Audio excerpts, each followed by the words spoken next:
Hello and welcome to episode 9 of the Some People podcast. I am your host, Briggsy, and I'm joined here by my only and forever going to be co-host, James. Say hi, they ain't going to bite.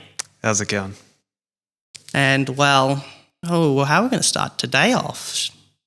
Well, I guess I might as well talk about the one thing that's been, I say ruining my life, but I guess it's just more like it's taking up a lot more time than it used to, and that is the D4 DJ Groovy Mix.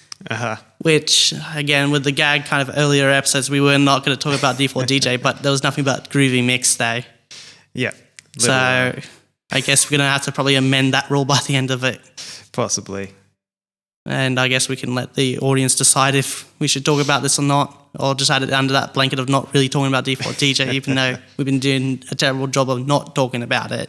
Yes, definitely have. Because it's hard to actually remember if we're talking about it while we're recording. I know we talk a lot about it not recording, but then it kind of mixes with the times when we are recording, so it's hard to remember what episodes we've talked about it and what episodes we haven't talked about it, or even just briefly mention it. Yes, for sure.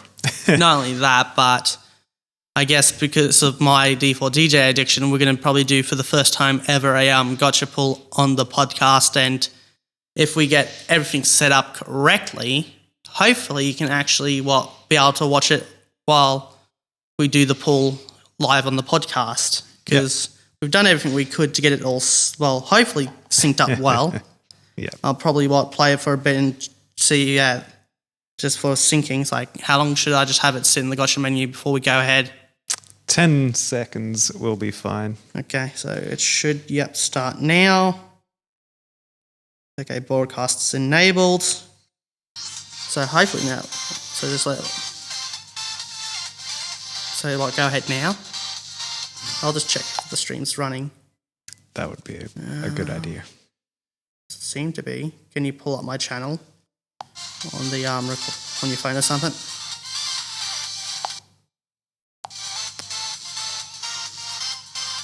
So it should be going.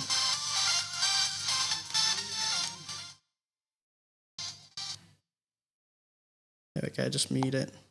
We only need that bit for it to sync up. Yeah. So is it streaming on your end? Nothing yet, but there will be that delay. So. Oh, I'm saying that's not. Yeah, start now. There we go. Now it's live. So I'll just sync it up again. So let it go for a few seconds. Yep. So you seeing anything? Not yet. Give it another 30 seconds or so. Because it says I'm live. So I'm just going to leave the audio on while we sync up. Yeah. Because after we've synced up and we confirm everything's live, I'll just mute it and run the gotcha, and then hopefully just pull the audio from the stream. Yes.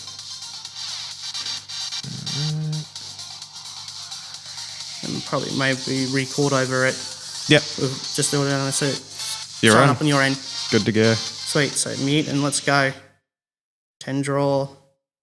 Yes, I'm willing to spend 3,000 diamonds that I spent the next few hours grinding, or the last few hours grinding up. I'm hoping I can get the card I want. Oh, it's going to be a good card, I can tell. Actually, I got to crank it up for this, so I got to hear it for myself. Oh, I think it's duplicate. No, it's not. No, but it is a duplicate. Damn it. And I got it on the first pull of this as well, so it's not great. Yay. Okay, so 2-star. Another 2-star. I know the drop rates for 2 stars are through the roof. Another 2-star. Oh, God, kill me. Out of all the 2 stars I was going to get, I had to get that one. Mm-hmm. So I already got these anyway, so yay. Oh, God, I have a bad feeling about this. Because it is a 10 pull, so... Right. And I think... I haven't really been counting, but I'm going to be running out of the draws soon. Yeah. It's not unusual to get no 3 stars. Ooh. What have we got here? I'm going to crank it up again, so I hear in little lines of dialogue.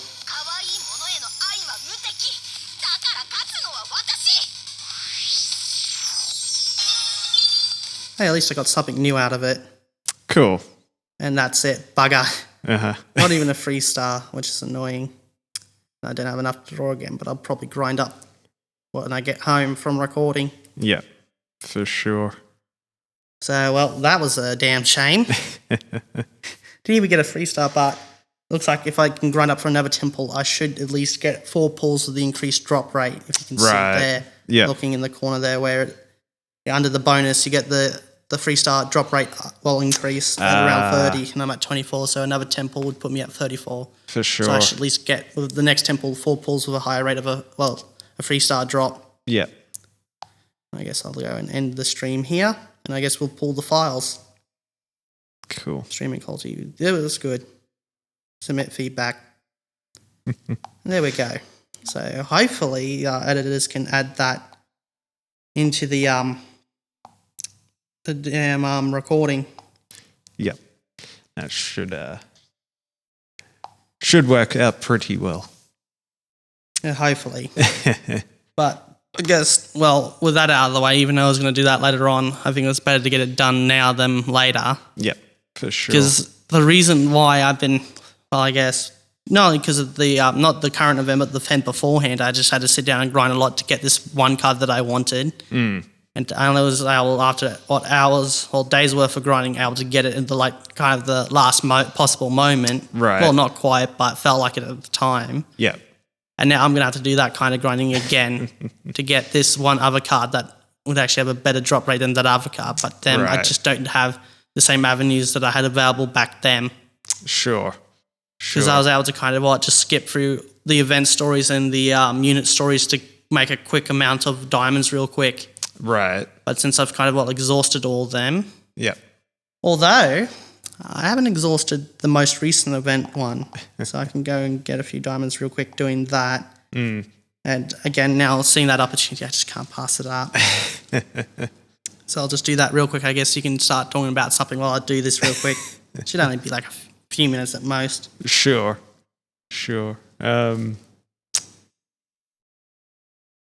I'll say it's like anything interesting going on in the music world. By the sounds of that, not really. I mean, there's always something interesting going on. It's just what to touch on. I mean, the live stream of Coachella was pretty cool a couple of weeks ago. Lots of really interesting performances. I really enjoyed Danny Elfman's set, which was pretty crazy. Yeah, what else? The new Cave In album's pretty cool. So who did that?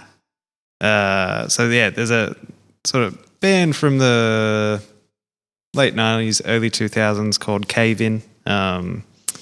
They've just released a new album, their first album in a very long time after one of their founding members passed away. Weren't a lot of the bigger names also kind of bringing out not limited editions, but like remasters of some of their classic albums? Yeah, for sure. That definitely happens all the time. There we go. That was just a quick extra 350 diamonds. Cool. So that's 2 less songs I have to grind. Right. Out of a total of 20 just to get 1 pull. Yeah, right. And then if I can get the achievement for while doing completing the song with full manual control, which is what I'm currently doing all my songs on now, is manual control. That's, I think the last one was 500, and the next lot, which is I think I've got a few more songs I could play to do, is 600. So if I can keep exploiting those and I just don't really run out of songs that I can grind those 150 diamonds on, I should be right. Yeah, right. Although the problem is you only make diamonds on songs on hard or expert difficulty, which then means it's even harder to actually be able to nail those songs, which means if you can't nail those songs, you're not going to get that full 150. Yeah. Because I think you get 50 for a full combo, you get 50 for an S rank in terms of score, and if you can get a double S rank in terms of score, that's another 50, so that works out to 150. Yeah. Unless you want to play, you can get another 50, but that'll involve playing the song kind of 5 times. Yeah, for sure. But then at that point, once you've already got the double S rank and the full combo, which is also double S rank for full combo, right, there's just like 4 more times of playing that song where you're getting nothing. Yeah. Don't get me wrong, right. it does work towards the full combo, but that still kind of offsets. Doesn't work out to be as efficient as just going on and kind of working on the full combo, but doing those songs where you still haven't achieved that full combo on that difficulty or even got the SS rank. Right. So you can kind of see just how much work it is. So once I run out of these hard difficulty songs and start getting into the extreme, I can see my grind rate just going straight through the floor. Yeah, for sure. As it is, it's probably going to take me just a few hours of grinding when I get home to get enough to do another pull. Yeah. Crazy. And it's just this one card that I want to get. I'm going through all this effort and probably going to burn myself out even more than with that event I was talking about. Yeah, right. Although the drop rates, as I kind of explained, weren't that great before we started recording. Yeah. Yes. Yeah, and you can kind of see there that it was a bit of a mixed... I say it's a bit of a mixed bag, but actually that was a terrible pull. Because at least you'd get a few 3 stars, but no, it was like, 2 4 stars, and the rest were just, 2 stars. Yeah. Don't get me wrong, you expect to get a lot of 2 stars, but at least get a mix-up of 4s or 3s. For sure. Like, if you get really lucky, you can get up to, like, 6 in a 4 stars in a 10 pull, but it's, like, a bit on the lucky side. Right. I think you're more likely to see that about 6 in, a heap of 10 pulls. Yeah, right. Wow. So the drop rates can vary quite wildly. Yeah. Although, you can get quite a few 3 stars, but again, just wasn't lucky there. For sure. Yeah, you're definitely fighting an uphill battle. Oh yeah, definitely. It's like if I actually still had the money in the bank, I probably would have had at least gotten an additional pull, an additional 10 pull probably by now. Yeah. Because I think for about $18, you can get enough diamonds to be like half of a 10 pull. Yeah, right. Wow. So I think I'm actually, now I want to see how much it would break the bank if you were to just, instead of grind the game and grind up those diamonds, how much it would cost if you were just to straight up just throw money at it. For sure. Yeah, it's the gotcha games are definitely the sort of games that, they're either you're going to have to work your ass off to get whatever you want, or you're just going to have to pretty much break the bank. Yeah. Yeah, I'm not a huge fan of that sort of gameplay. Although it's really kind of optional. It definitely is. It's about $39 just to get enough pay. Actually, no, at $38 or $39 here, it looks like you can get 1.5 10 pulls. Right. Where, for $18, it's 1,480 paid plus 743, so that works out to be a bit over 2,000. So that's actually a bit more than half a pull, like I said. Right. It's more like kind of close to 3/4. Mm-hmm. Although if you want to get for 2 and probably a half pulls, 10 pulls, it's like $63. Mm-hmm. So it does kind of skyrocket. Yeah. But even then, with the lower ones, it still will add up. For sure. So it's 4,900 paid, and 2,453 for $63. So that does work out, since the 10 pulls 3,000. Yeah, works over to 2.5 roughly. Right. Yeah, I guess that's like the campaign stuff, though. I think normally once you've done the campaign stuff, it's actually like plus 83. So it's definitely debilitating after you get the campaign ones, which I'm not sure if you can get nowadays. Right. I think that's more just a holdover from early on. Yeah, okay. Although if you're willing to throw $125 at it, you can get 10,000 paid plus 1,000 free. So that's almost 4 pulls. Right. Or like over $100. Yeah, okay. Which, god damn it, that looks really good right now. Although, this also looks good. The experience pack, which is 75 platinum experience tickets, which are insanely good. Right. And 5,020 paid diamonds. That's almost 10 pulls for about $65. That's actually not bad. So I would have jumped on that if I had the money.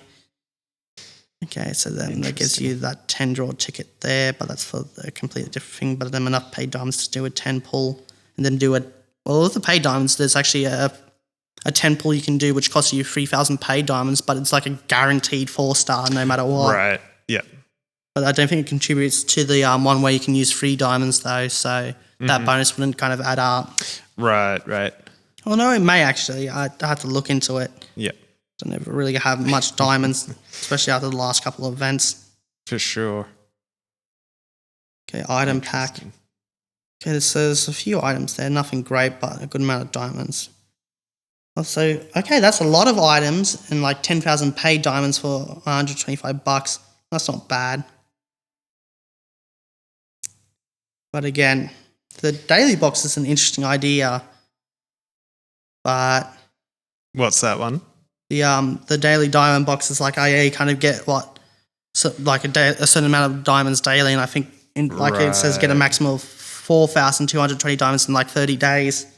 Yeah. And then present with purchase or renewal is 1,220 diamonds. And present when you log in during that valid period is like 100 diamonds for like 30 days. Yeah, right. Wow. So it does work out. That's interesting. And it's like $15. So if I was to probably cancel a few of the subscriptions I have, I could probably just do that and then not really having to grind my ass off so much. But then 100 a day, that's like a lot slower than what I could make just spending a few hours grinding. A lot less. Right. Yeah, I guess it'd be the sort of thing where it just gives you that sort of head start at the end, at the start of the day. So instead of having to go 4 hours, you might only have to do sort of 2.5 or 3 or something like that. But I think the biggest thing is though you go through energy like crazy in the game, but that's just right. Although I could probably do it, but then there's no real point doing that because I can consume less energy per song, but that's less overall rewards.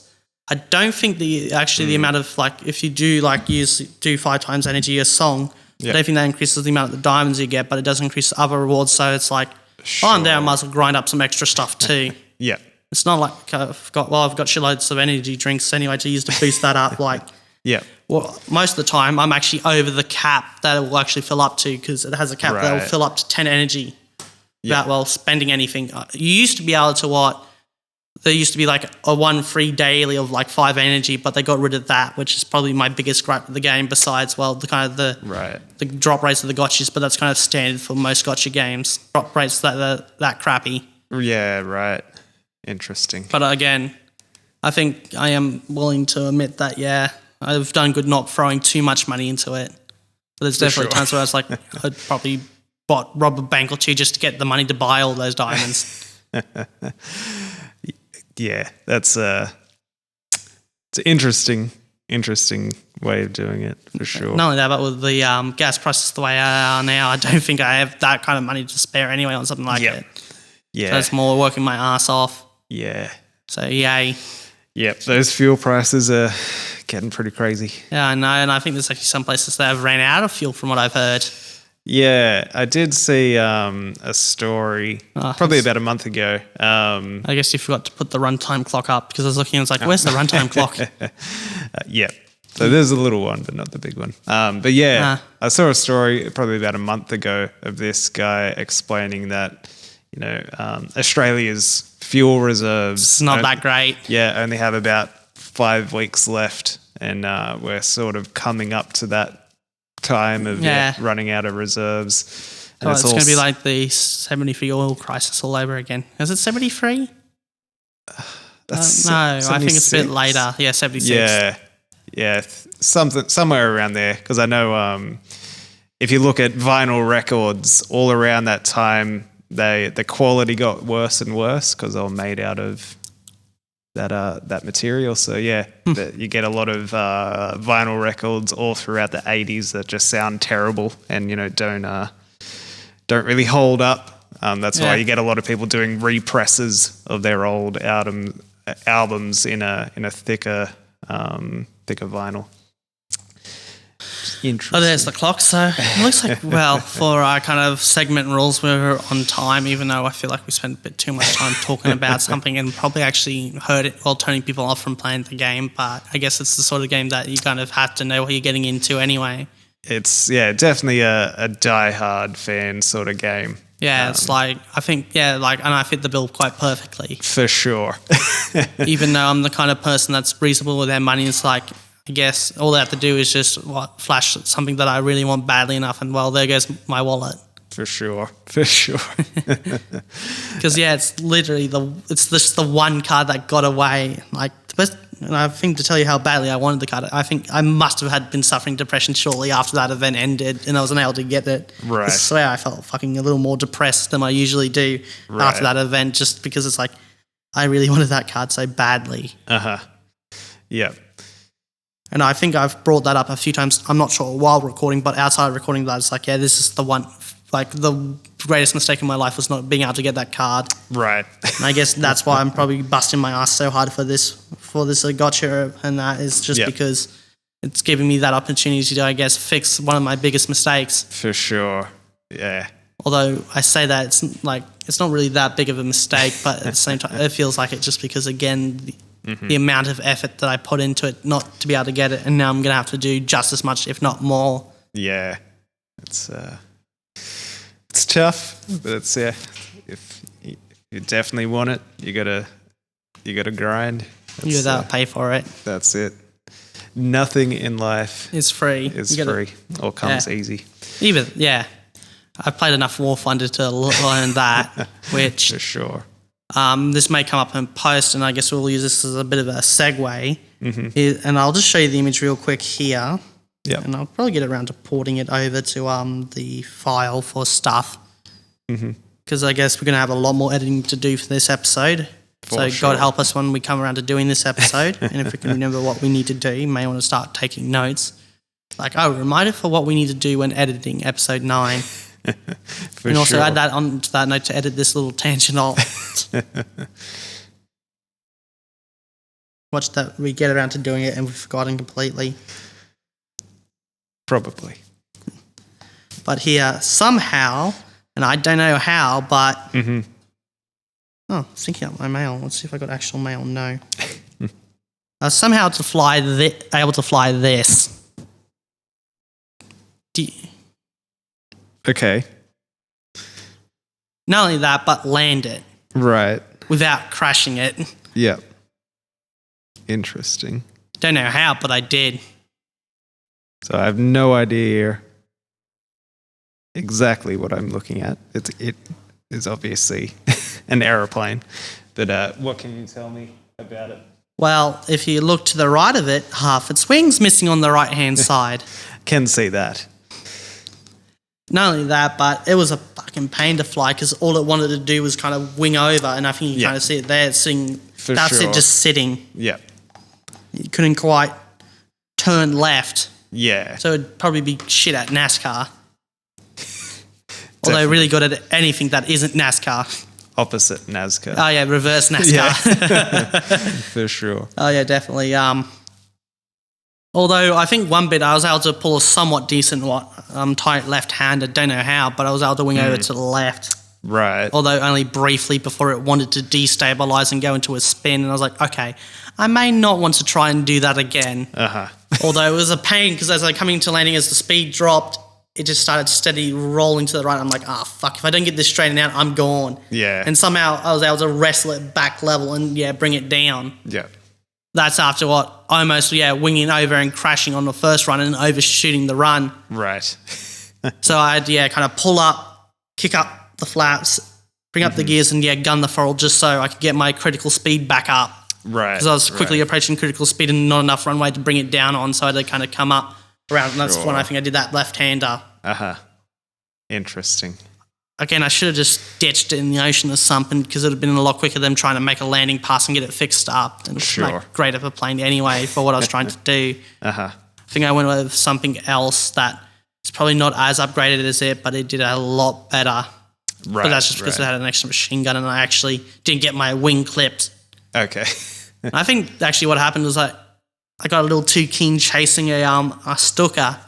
And I think I wung over, and then there's a guy I didn't notice that was in front of me, and I wing over and I ripped off half my wing colliding into him. Not sure what happened to that other fella, but he would have probably been as bad off as I was. Probably. I remember one time in that same match, I tried to slow down, curve around and shoot at the Stuka, but I was coming in too fast, so I couldn't get my nose on point, but I turned tight enough that I smashed straight into it, so I almost kamikaze just right into the Stuka. Right. But hey, at least I shot down the aircraft, but also committed suicide in the process. Yeah.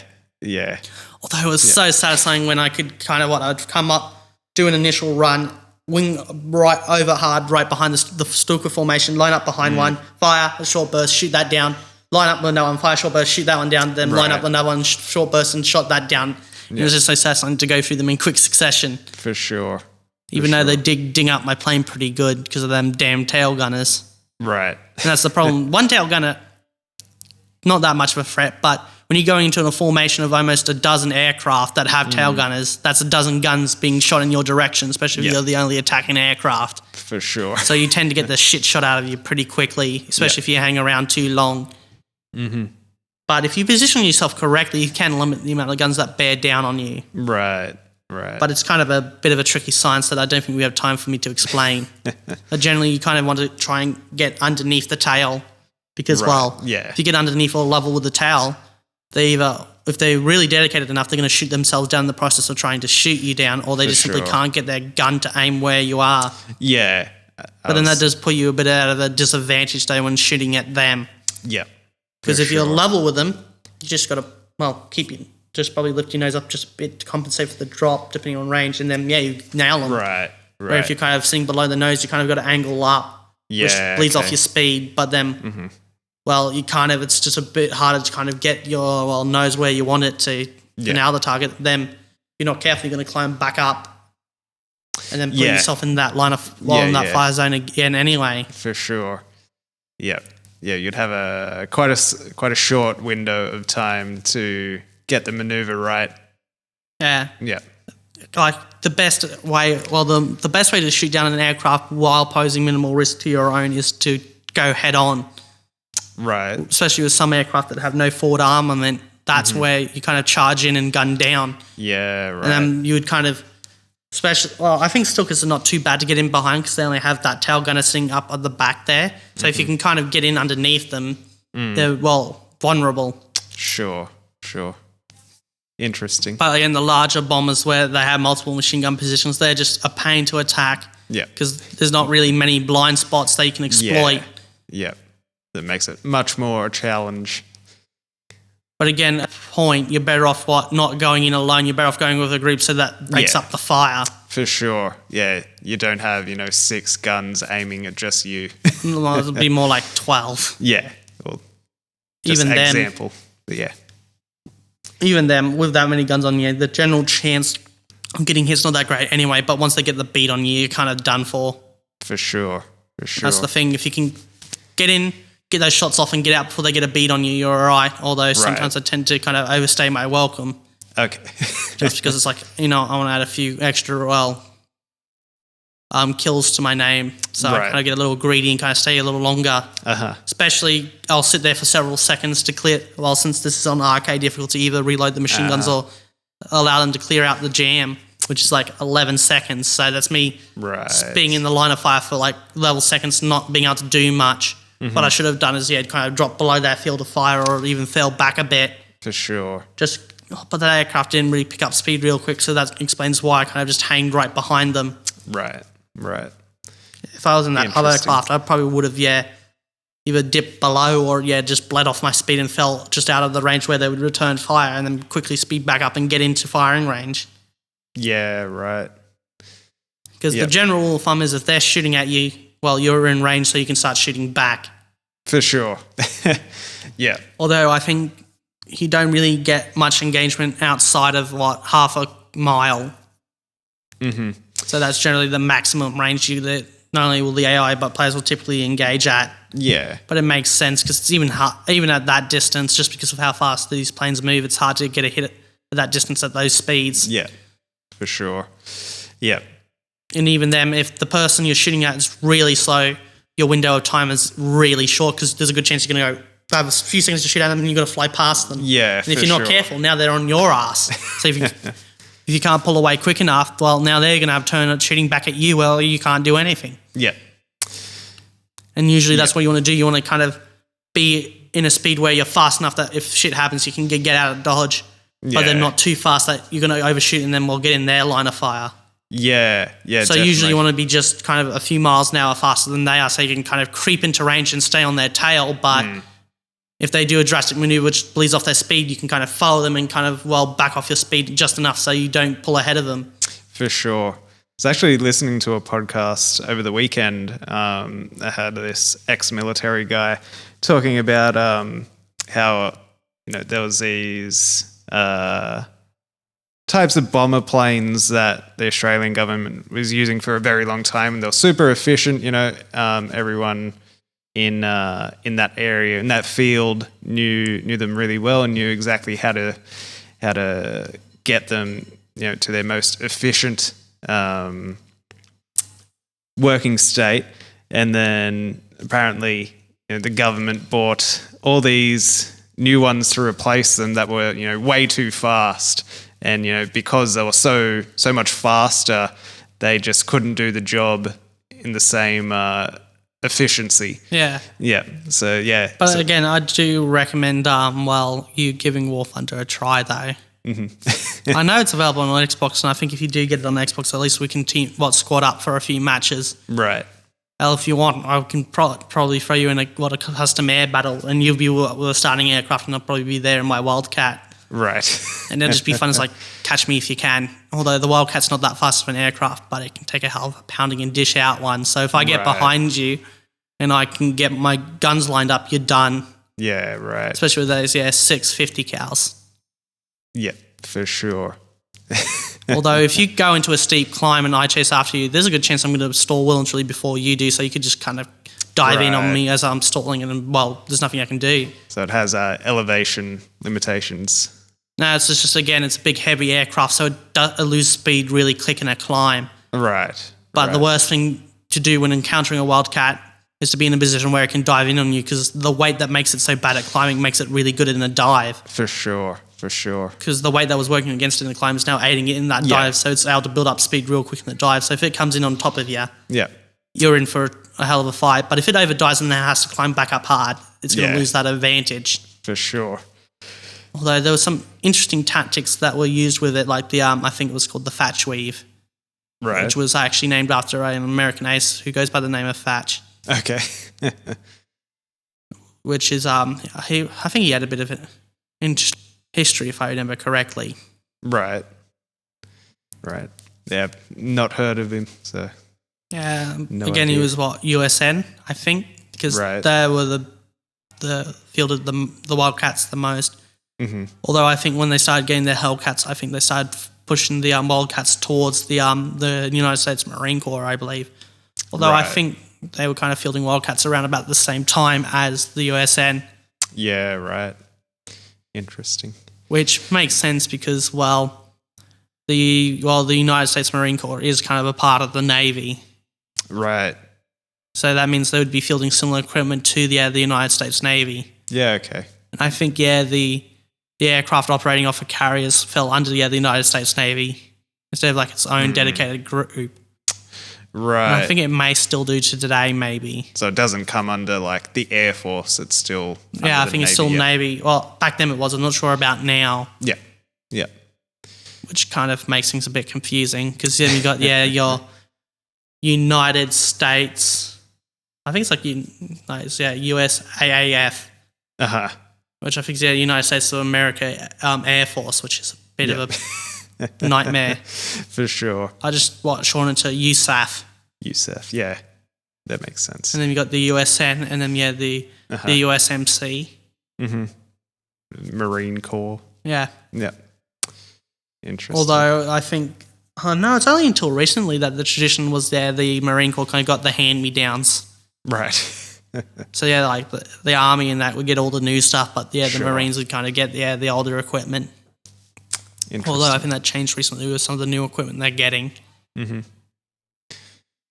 Although, again, the US is kind of in a period where they're kind of shifting over to newer equipment, which is interesting because a lot of the systems that they're replacing I'm a big fan of, and I'm just not sure about what the new systems that come in to replace them are, but that's just more because they're kind of, new, so it's just that uncertainty about them. For sure, yeah.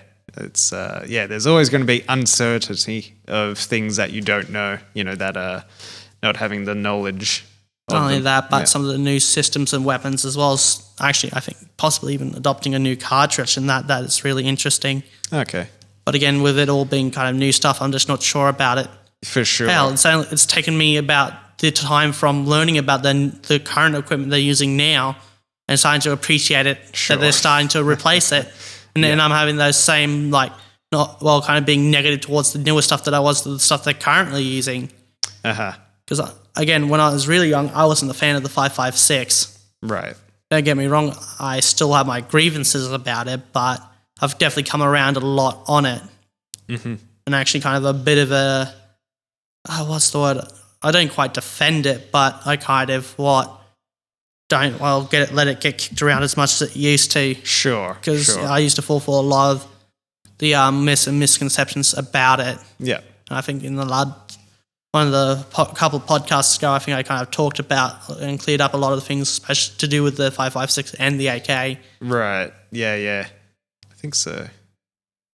Which, again, I think a lot of the problems that kind of plagued the 556 early on kind of hurt its reputation. Although I think by recent days, a lot of people would have probably kind of realised that, it doesn't really have that bad reputation that it used to have during Vietnam, because, again, it was kind of a brand new thing during Vietnam, so, of course, it was going to have teething problems. For sure.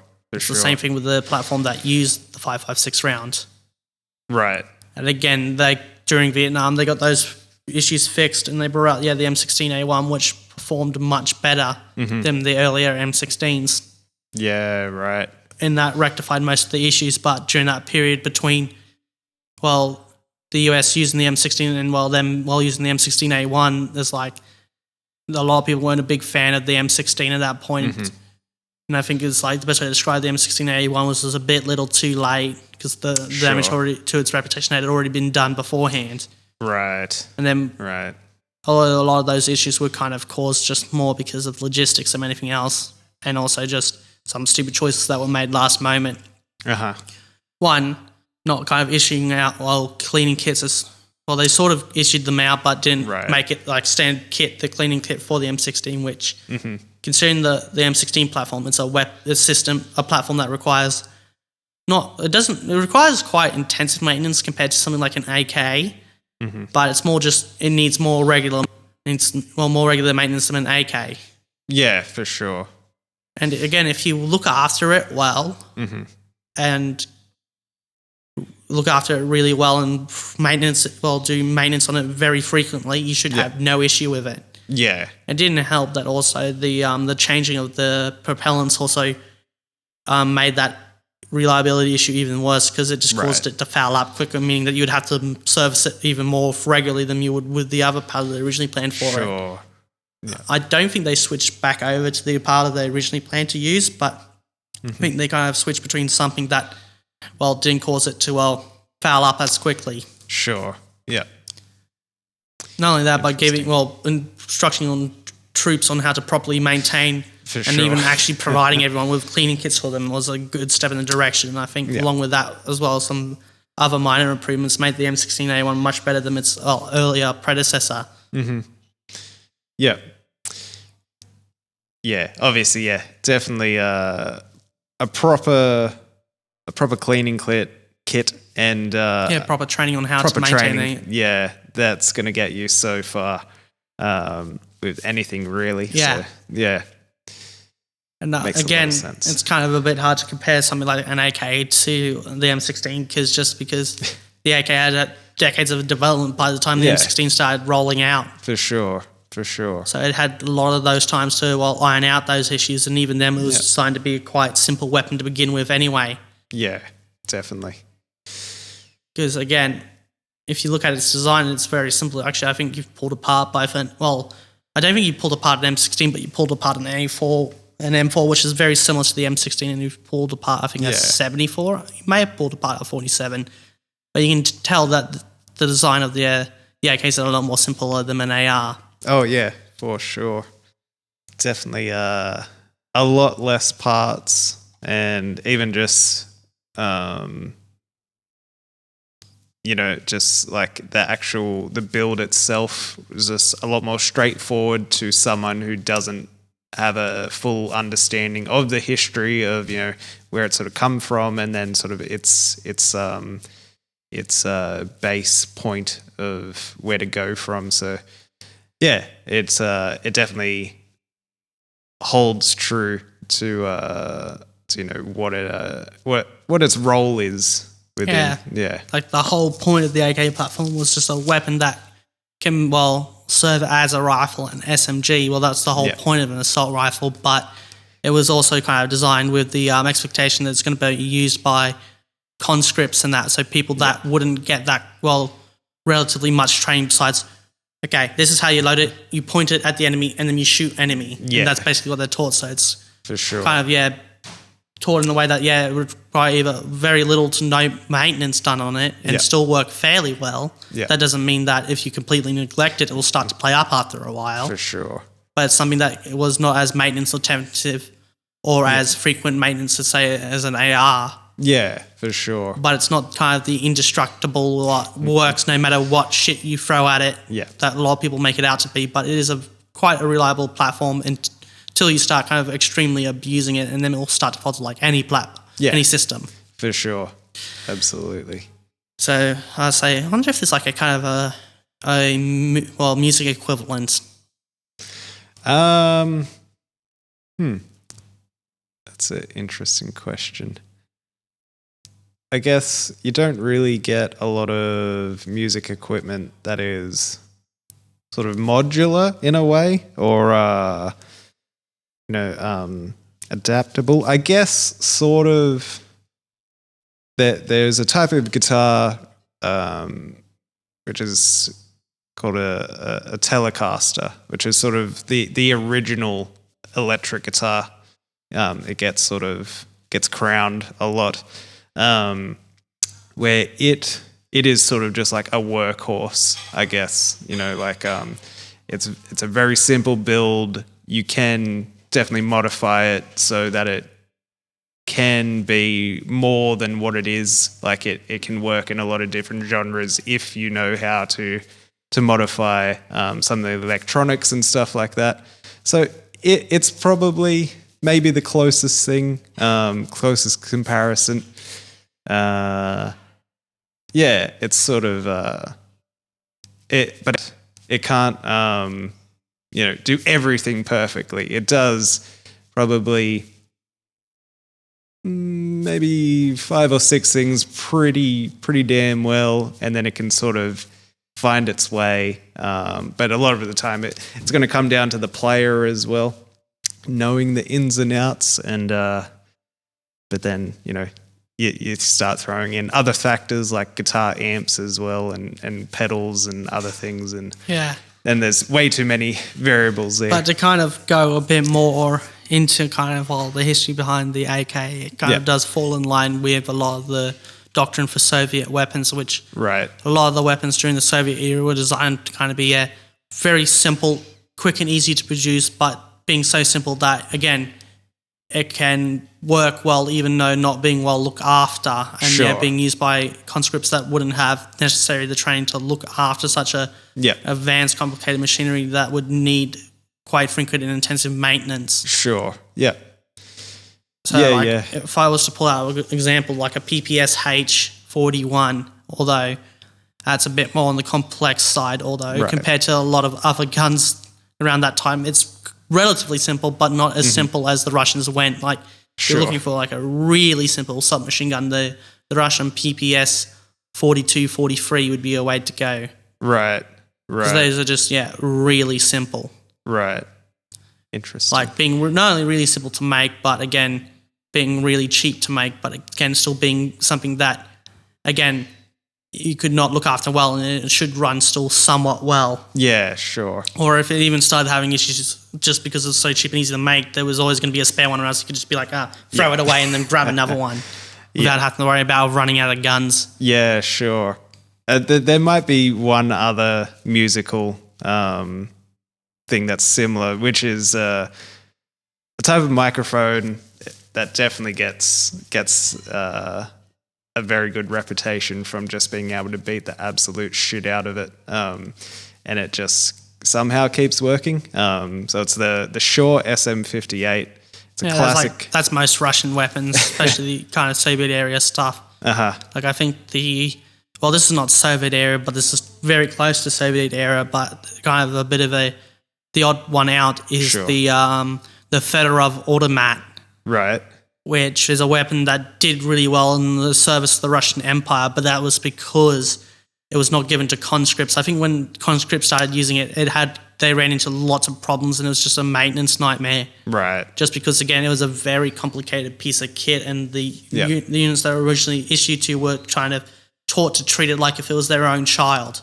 And when they were using it, they were using it for not only its correct role, but were looking after it properly and it worked like a charm. Yeah. But then once when conscripts started using it and that, it just started to falter. Yeah. Like I think a good example of that kind of being used by conscripts or people not really trained to use the system was when the Soviet Union gave a whole heap to I can't remember the name of the Pacific Spanish faction, but a certain group during the Spanish Civil War.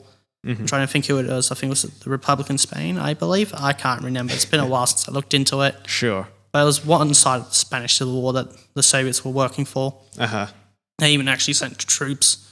Yeah, right. Russian troops and equipment to help those forces. Interesting. And then, Nazi Germany did the same thing for the other side. And I think Italy too. Right. Interesting. The Spanish Civil War is just an interesting story that kind of gets overlooked because of the events that happened shortly after it. Yeah, to be honest, I haven't really looked into it at all. The best way to describe it is a fucking clusterfuck, even when you know what's going on. Right. Pardon my French. Interesting. Although the PPD is kind of what I guess was kind of Russia's own attempt at first attempt at a kind of a homebrew SMG. Right. And then it got simplified to the PPS H41, then got simplified to the PPSs. Right. Okay. I think it was Dmitry or Daytrigev, I think, designed the PPD. And the last letter in the designation is the initials of the designer. So SH was Shapagin, and I think S was either Simonov or Sudiev. I think it was both. So you kind of have to double check those ones. Yeah. And then, PP is just Russian for submachine gun. It's like Plumolet Pistolet. Was it Pistolet Plumolet? I know it's Plumolet Pistolet. Right. I'm probably butchering my Russian. Any Russians that listeners can please correct me on it. For sure. Interesting. Although the interesting thing is the Tokarev pistol. It's known as the TT-33. Right. Which that T stands for Tokarev, or the last T is, but I'm not quite sure what the first T stands for. And I want to actually look in that. Right. Where, again, as you said, with those PP subguns, they had essentially that PP stand for submachine gun. So it would be like, submachine gun, either Daytrigev or Dmitry. And then, submachine gun Shapagin, and then, submachine gun Sudiev. Sure. Interesting. And actually, you can see, and I think the AK still kind of uses that naming tradition because it's the A stands for Automat, and then the K stands for the designer Kalashnikov. So the Automat Kalashnikov. Right. Okay, yeah, that makes sense. So, although I think it's a bit weird they use Kalashnikov for some of the later AK platforms because I think even though they were based on the Kalashnikov platform, they were actually designed by other people besides Kalashnikovs, although I think in some cases, especially with I think the 74, I believe, he kind of did oversaw the project. So you could still sort of say that was a Kalashnikov. I guess, it's an interesting question is, how far away can you get from the original design before you have to change the name or change, just the way that it gets put into that category? And, I think definitely the more really recent designs of the AK family, I don't think should have the K in their name anymore because they would have been designed after he passed away. Sure. I guess but then since they trace their lineage back to that platform, I kind of see it as just a way of showing, that lineage being continued. There is, that sort of, I guess, respect to keep the name there and, to show its history as well. So maybe that, as well as, I guess it'll just make it a lot more easier to sell the thing as well. You know, having that history behind it rather than coming out with a completely new name. So it's like, I don't mind cutting it short because my throat's starting to go and I've got no water to fix that. But then at the same time, there's one thing I wanted to talk about, then we got kind of carried away about talking about this. Yes, for sure. But it just goes to show you how we roll over here. Yep. But I guess, well, again, that's not going to make up too much time anyway, so we probably have enough time to cover it anyway. Yeah. Because I decided to kind of because I was, during that brief period where I was, taking a break and doing shit, not only did I start rewatching Moriarty the Patriot, there may be a video coming out soon to do with that maybe, depending on how things pan out, but I'm not going to be really promising much at this point onwards, but just kind of keep an eye out for that for when that does come out. There'll probably be an announcement beforehand anyway. Probably, yeah. Hopefully. For sure. We've got a lot of other things to do before doing something like that anyway. Yes. Lots on the cards. But the series that I wanted to talk about is SAO. Oh, okay. Which is kind of a bit of an interesting where it sits, especially in the popular psyche, because it definitely sits there as like kind of a lot of the people's introduction to anime, but then it's also kind of like the most loved series, but also the most hated at the same time. And it's kind of sits in a weird spot. Interesting. In my opinion on it, it's like I kind of at times will defend it, but at others definitely would bash it. Right. Like, again, I definitely like the first season, although it does get dragged down with the fairy dance arc, and that's probably my biggest gripe with the series is the fairy dance arc. Right. Yep. Although I did have issues with, I think, it was Alicization, just one part of that I wasn't a fan of, but looking back at it, yeah, it's kind of a bit of a mixed feelings on that one scene from, that season, from Alicization. Right. Although, I'd say, not if I was to kind of compare the seasons, discounting the second half of the first season, which was Fairy Dance arc, I'd say that there would definitely be tie between seasons 1 and 2. Right. Probably followed really closely by 4, and probably 3 coming in behind that. Sure. Like, 3's good, but there was some really good moments in season 4, which was War for the Underworld, which was also kind of like the Alicization thing, and I kind of sort of merged them as the same season, but a lot of the places that I watch it on consider those 2 different seasons, so I'm going to treat it as such. Right. Yeah. Even though personally I kind of merged them as one. For sure. Considering it's kind of the continuation of that arc. Oh, okay. Right. Yep. So I have not watched this show at all, so I have no idea. Well, I gotta say, I do recommend if you're going to watch it for the first time, don't skip the fairy dance arc, so you get to kind of experience how bad it is. But for sure, if you're going to watch it through it again, I think you're probably better off and get more enjoyment if you skip fairy dance. Yeah. My personal favourite arc from the series is Phantom Bullet. I absolutely love Phantom Bullet. Right. Although the Ironclad arc, which is the first one, is also really solid. Okay. I think it does kind of, at points, kind of fall apart, and it does the same. I could say the same thing at Phantom Bullet. There's some sections of it that doesn't do too well. Right. But if I had to compare the two, I think, Phantom Bullet does edge out the Ironclad arc. Right. Interesting. And you have probably no clue what I'm talking about. No idea. And probably a good chunk of the audience wouldn't know what I'm talking about either. But those that know, I guess, got my seal of approval. Yeah. So, what's the general premise of the entire show? Well, the general premise of I might as well kind of give the premise of the first season, because that's really where the most of the interesting things that the show does happen. Sure. Which isn't, kind of the Ironclad arc, which is kind of the general synopsis of the series anyway, even though the whole idea kind of changes quite a lot between, that and the other seasons. Right. But it's essentially, just kind of about, people getting trapped in a VR MMO game. Right. Well, I wouldn't call it VR. Well, it's sort of VR, but it's like kind of not where it's not like the VR as we know it. Sure. It's like kind of the ideal goal of where VR was going to go to, where it's like it becomes almost distinguishable it's almost impossible to tell if you're in VR or in real life. Sure. So you're sort of VR. I think it's described. I like what they call it. They call it full dive, and I believe that's actually quite a fitting name because it's literally like you're fully diving into a new world that is just as real as our own. Yeah.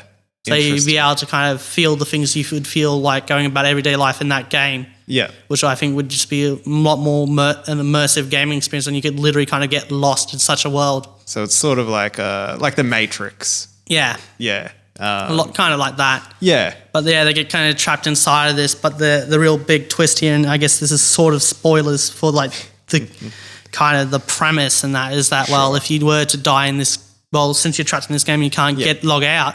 If you were to die in the game, you were to die in real life. Yeah, sure. And I guess I'm not going to spoil it too much about how that works because it kind of does get explained in the first episode. So I'm not going to reveal everything. Yep.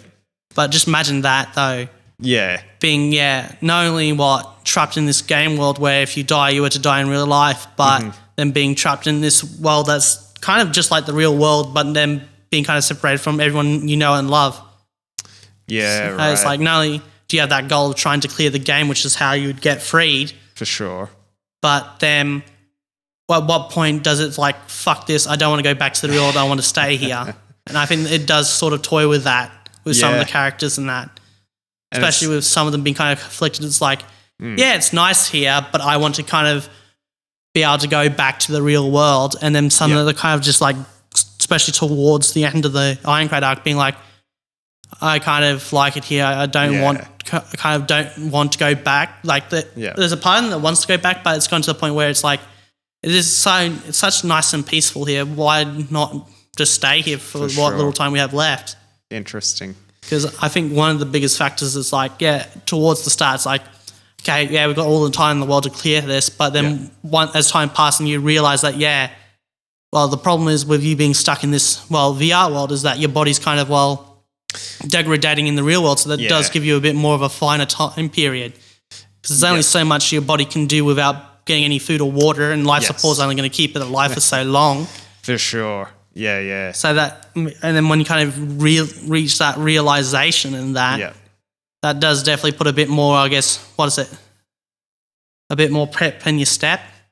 Yeah, definitely. You have the pressure. The pressure starts eating away at you for sure. Especially once it gets to the point where, it's like with the amount of floors you have left and the amount of people you're losing just to defeat the bosses of those floors, which you got to defeat to process to the next level. It's kind of that realization that now that is possibly that by the time you get to the final floor, there's going to be no one left.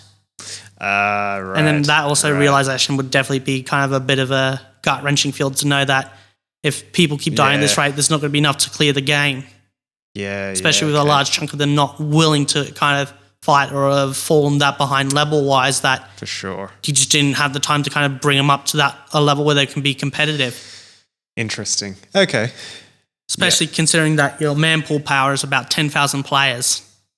Right. And spoiler alerts, I guess, for the numbers that do make it out. I think if I remember the numbers correctly that passed away, I think a bit over only half of the 10,000 actually made it out. Yeah, right. Wow. Which, when you think about it, that doesn't put your odds of survival that high. No. Especially when, not only can you die in the game in real life, but PvPs, things like players could definitely kill other players. Sure. Meaning that not only do you need to work with the other players to get out of this game, but they could also, stab you in the back and kill you. Yeah. Okay. So it does make it so that there's really, if you're going to be the sort of person that's got that goal of trying to clear the game, you kind of not really going to get any sleep because there could be any moment that the player just busts into the room you're in and murders you in your sleep. Yeah. There. So, I mean, the general premise seems very much like on one hand Matrix, on the other hand Squid Game. So there's a lot of similarities there. So it sounds pretty cool. And I like the premise, and that's why I enjoy the Ironclad arc so much, because it does really kind of explore that kind of situation really well. Yeah. Because instead of it being like, just being something like a standard adventure, it does have those moments where it slows down and kind of be like, this is the cost of something like this. For sure. And just kind of, have, especially some of the more tragic stories and that, like, the group that Kirito was with before joining the Knights. Yeah, the Knights of the Blood Oath. I just had to remember how their name was pronounced. I think he was a part of the Black Cats, which was just a small group of players in that. Right. But then, yeah, that ended up falling apart, and it was kind of sad just how avoidable the deaths was. But right. Again, just because of the circumstances, it was inevitable that they were going to die. Interesting. And not only that, but one of the other surviving members besides Kirito, the Black Cats, kind of learning the news of the rest of his mates dying, took his own life too. Right. Especially considering that this group, besides Kirito, were mostly people that knew each other in real life and were close friends in real life. Yeah, okay. So I guess with them gone, he didn't have any real reason to kind of live, and took his own life. Yeah, wow. And that's one thing I kind of like is it doesn't really sugarcoat things, but it does kind of show several different perspectives in that. Yeah, for sure. So it's just those little moments that I enjoy so much. Yeah, I guess that was definitely a really good thing with Squid Game is that like it starts off sort of focused around these 2 or 3 different people, but then as the series progressed, you got sort of little bits of information of all the other characters that are part of the game, and you start getting a little bit more connected to those people, and then when they do lose, you feel a lot more for them for sure. I was going to probably give you a brief rundown of the Fairy Dancer, considering that's under the first season, but then I think I could probably do a better job of explaining it than it does how good it is. Like me explaining it, I'd probably do a better job explaining that than what it actually does. Yeah. And I don't want to get your hopes up for it. Don't get me wrong, it does have its moments where it does really well, but overall it's just kind of the black sheep out of all the other arcs. Yeah, right. I think it just falters a bit too much. Yeah, okay. Especially with you kind of, I think there was this, I can't remember who it was, but I know there was a YouTuber that kind of did like this abridged version of the Fairy Dance arc, and it actually kind of didn't change much, but those small changes made it a lot better. Guess a lot of people do that with like Star Wars, where you get the fan cut versions where they just cut out all like the quote unquote unneeded scenes. So that's interesting. Like I think even in these abridged versions, they didn't really. I think they cut out a few scenes, but what they did is they mostly kept. I think this is one that was really good that kept like almost all the original content that was there, but changed it in ways to make those scenes play out a lot better. Yeah, and actually make more narrative sense. Interesting. Okay. And I'll say I do really like Phantom Bullet, but I was like, we don't really have the time to explain it, and I don't want to spoil it too much. For sure. Yeah. Although I guess one of my favourite waifus from all time does come from that arc as well, so that does help it a fair bit. For sure. Have you seen the story of the guy that has been living in VR? No. So there's this guy who's basically been living apparently in the metaverse completely. So sort of 24 hours, he wakes up, he has the goggles on, and as soon as he wakes up, he's in the metaverse. And then he spends his whole day. There's a weird video showing sort of like cut together of his day to day, and he doesn't shower, he baths with the goggles on and does absolutely everything, all within his very small apartment. Wow. But so it's getting there. That is interesting. It's getting to that point where people are... Yeah, but I don't think it's gotten to the point that we see in SAO, though. Definitely not. Yeah. Because it literally is able to whisk you away to another world to the point where you don't even really need to be able to move around in like an apartment or anything. You can literally just lay in bed, boot it up, and then there you go. Yeah. It's sort of like the neural chip idea. I'm not sure if you've looked into that or heard anything about it, but I think I may have heard things here and there about it. Yeah, there's one of Elon Musk's companies is developing this neural chip where it'll be this small sort of little thing that implants into your brain, and he said sort of at first it's just to help people, that have like mobility issues and things like that. But then eventually he basically said, you'd be able to connect into some sort of virtual world and just be able to live in so it wouldn't there. be too far off from the Nerve gear. Yeah. So Although it's happening.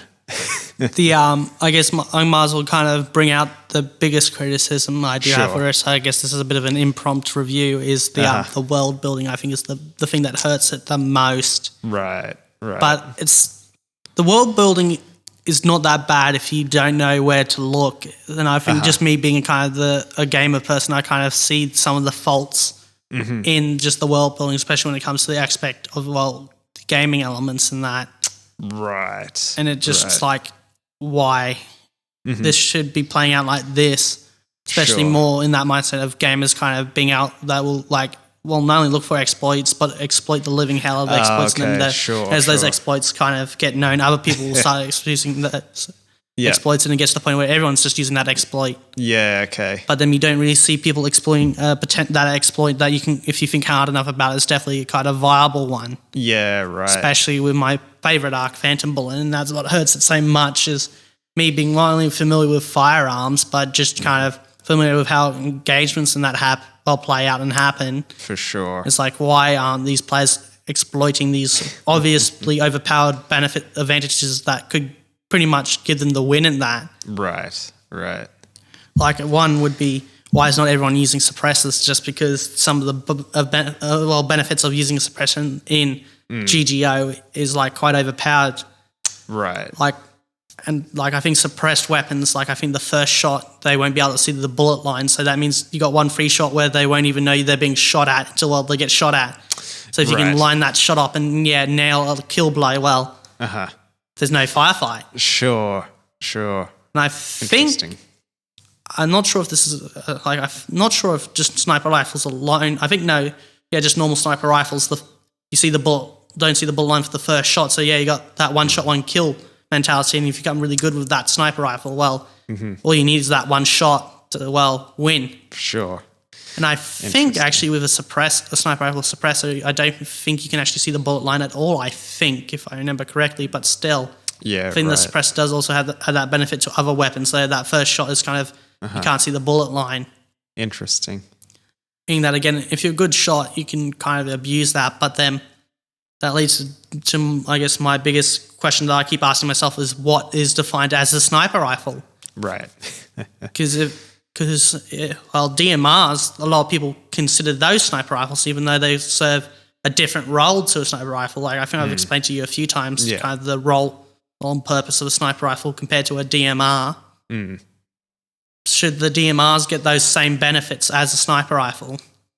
I think for some of them, yes.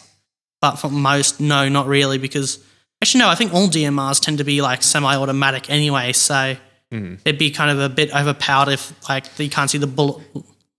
Well, it's not can't see the bullet line for any of the shots it makes, because then you can go bang, bang, bang, bang, bang, bang, and just gun them down.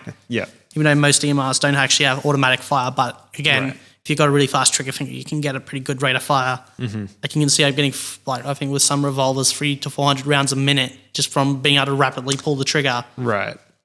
Don't get me wrong, I wouldn't be able to hit the side of the barn at those speeds, but if you're close enough and you do that, you're bound to hit with one or two of those. Interesting. And again, it's a bit of that murkiness, because it's probably misremembering a thing here or there, but overall, I remember just that suppressors were kind of broken, in my opinion. Right. Because not enough people use them, even though the benefits they offer is the difference between victory or defeat. Not only that, but I would then try to is there ways I can balance the suppressor? And I think the biggest way I could balance it was by making it really expensive, but then which could explain why not a lot of people field them, but then at the same time, it's that's not going to stop people that can afford using suppressors using them frequently. And then I was thinking maybe having them have short lifespans, but then that doesn't really work, because I would probably try and achieve a difficult balance between being realistic but actually being balanced, which real life, nothing's balanced. No. And I think just trying to keep that balance of realism, but also being gameplay wise balanced. Yeah. Would be a very hard thing, and I'd probably spend just a million years trying to get like the suppressors to work in a way that they're not overpowered, but they kind of behave realistically. For sure. Yeah. Well, I guess one thing would be I'd definitely make it so gun noises would be realistic, so that would make more incentive to use the suppressor, because it's like if you don't want to go deaf, you've got to use a suppressor. For sure. But then how do you simulate that without actually making the user go deaf? I guess I think I'd have the gun noises up really loud, but until the point where you would go deaf. Yeah. But, yeah. But then would have it so that, when you do fit a suppressor, the gun's probably just a bit quieter than it would be unsuppressed, which is a lot like real life. Yeah. Because at most, I think like the really high-end suppressors, you're looking at this is probably like those really expensive, like really good ones, like at most 20 decibels. Right. Which rustling leaves is 40 decibels. So that just shows you how much of a noise reduction is. It'd probably be just enough to bring it down where you could probably shoot some guns without hearing protection and not worrying about hearing loss. Yeah. Generally, when it comes to that sort of thing, you're looking at like you're worse off when it's consistent noise level. So like sort of 70 decibels sort of momentarily isn't really a lot. It's probably like if I clap my hands pretty loud. Well, I think standard conversation's 50, 60? Yeah, something like that. Whereas, if you had like 60 decibels, but over the period of an hour, that's going to be a lot worse for your hearing. Although that's, pretty standard.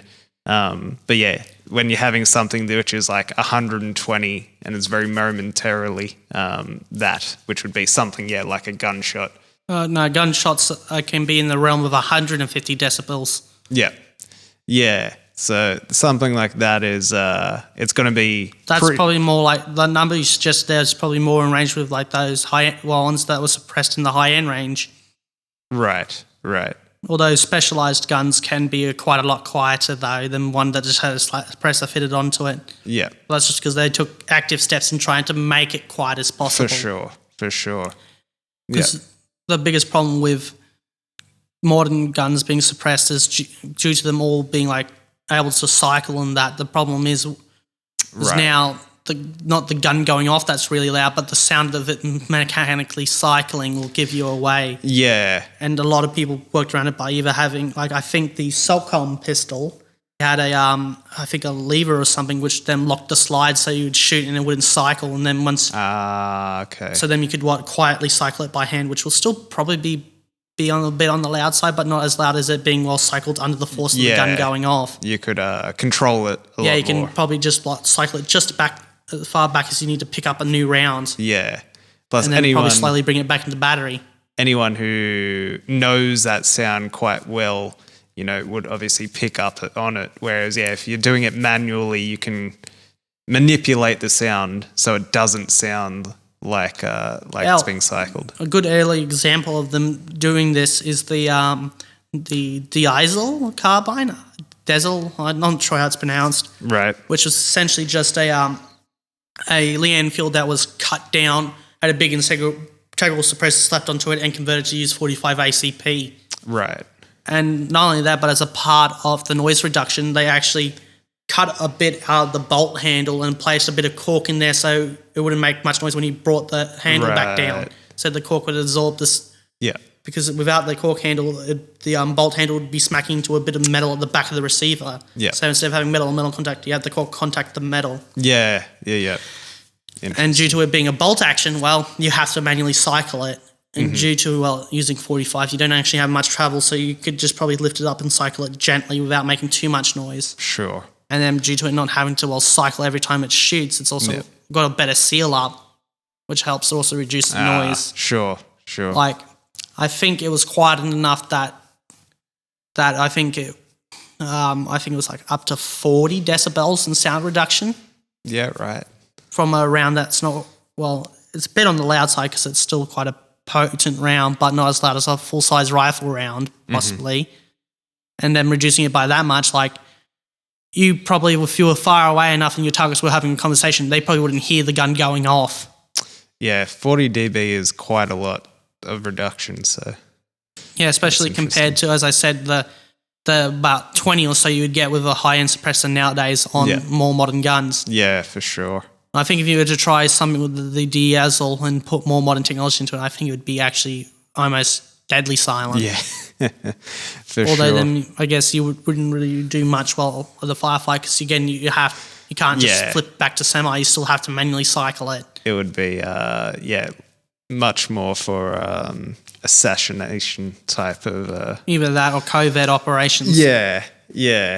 And then you probably have like maybe an AR or something on hand for when the alarm gets raised and shit goes to hell. For sure. Yeah. But then that wasn't available to British commandos during the Second World War. Right. Just imagine that, a bunch of British commandos rocking AR-16s or AR-15s in the Second World War. I think the war would have turned out quite differently. For sure. Definitely. All right, do we want to... Yeah, I think we should wrap it up here. Wrap it up. Because again, I could probably go forever on just the sort of the world building issues and that. Yeah. And I think there's just other people that are a bit more qualified to me to talk about that and explain that. I think I'll give a shout out to, I think it was Mother's Basement that actually has done a few videos kind of covering SAO, and although he's done them a while ago. So I do recommend checking him out because he probably would flash out more of the points that I've kind of just glossed over and probably simplified. Yeah. Oh, cool. So I recommend not only for the viewers to go check him out, but I also recommend you go check him out. For sure. In your spare time. Yeah. And if you've got time, I might throw a quick video of his on. I do enjoy his stuff though anyway. Yeah. Cool. All right. And I think it's because of him that I'd probably look into the stuff I watch a bit more critically than I would. Because I think I was watching SAO before I watched his videos on it, and I absolutely loved it. I still absolutely love it now, but at least I can kind of see where it could have definitely done better. Sure. Yeah. Although speaking about that, I have seen the new film they brought out for it, and then there's no one coming out soon that I may go and see with my mate whenever that's getting released. Yeah. It should be sometime soon. Shit, so I've got to put money away for that. Yeah, sometimes you need sometimes you get sort of so wrapped up in liking, a show or a movie or a piece of music or a game, and you sort of get these blinders on you, and you need someone else's perspective to actually say, that wasn't actually that good. Yeah. And then you go, yeah, that makes sense actually. Yeah, but I think just being able to kind of be able to take that criticism without kind of being like those fanboys that will will just dig in and just vehemently defend it, even though there's overwhelming evidence to the contrary. Yes. Like I think, and some of their responses are not that great. It's stuff like, go kill yourself or calling you something. Yeah. Yeah. Which is not really much of a defense. No. Especially if it's a video dedicated to targeting the fan base. For sure. and it's targeting that exact same portion of the fan base. That's just further proving that person's point. For sure. Absolutely. And I think that's the one thing I'm not a fan of, actually, is just how extreme some of the fanboys can get. Yeah. Which, don't get me wrong, I was sort of there and I wasn't, but I guess that was back in the time period when I wasn't so vocal about things anyway. Sure. Yeah. But now I think I kind of sit somewhere between being like a fanboy, but actually being able to respect people's criticisms of stuff. Yeah. Even though I don't disagree. Well, even if I disagree with them on some points and that of their criticism, I'm not going to go out their way to say that their mother is a filthy slut or something like that. Yeah, it's usually I would actually kind of either make my own response to it or even make my own response video to it.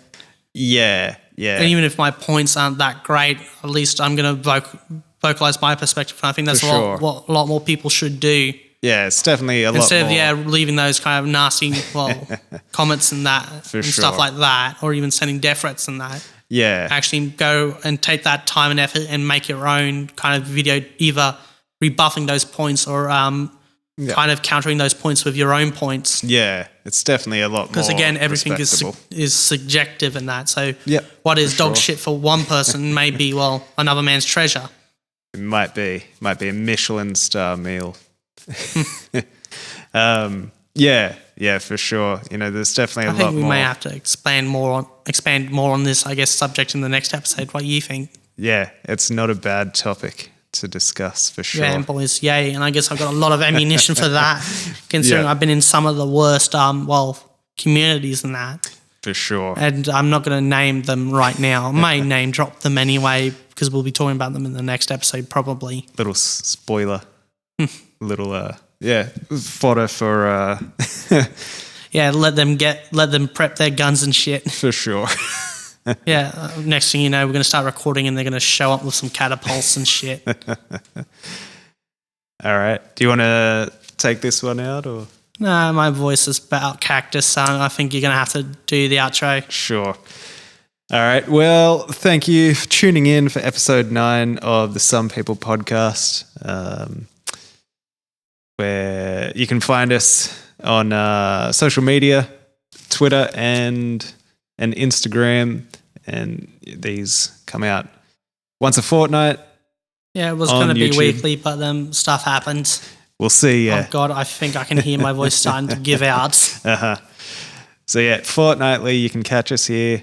YouTube. Not only that, but aren't we available on SoundCloud and BANDCAMP whenever we get around to setting that up? Yes. So SoundCloud and BandCamp soon, coming soon. If we've got time, can we set them up after this recording and then just link Possibly. Yeah. it? Which I guess will be a funny joke. It's like, yeah, we're saying we're getting around to doing it, but by the time the episode comes out, it's actually already done. Probably, yeah. So we'll get onto that. And yeah, leave us a comment. Let us know how we're going. Not only that, but we'll eventually get a Patreon where I guess for Yeah. just like maybe a little bit of money a month, you can get like some outtakes or just unedited episodes. Yeah, or maybe even a suggested topic that we can discuss. I think, yeah, that was one thing I was kind of thinking of, is like having instead of doing the 3 segments of just stuff we kind of think of or we'll end up talking about, having just that kind of the 2 that do that and then the one that's like, yeah, Patreon suggested. Yeah, that'd be cool. Just All right. to throw, I guess, an extra bone out for them. Definitely. Yeah, But I think for the sure. bonus content would probably be kind of worthwhile. Well, we've got a lot of that actually, so I guess that'll Yes. hold them over for the time being until we can figure out how that would work. For sure. And possibly maybe even a live podcast as well. Oh, that That'd would be be cool. interesting. Anyway, thanks for tuning in. Or a live behind the scenes where we kind of do the editing and that. For sure. And we'll see you next time. Yeah, so yeah, Briggsy out.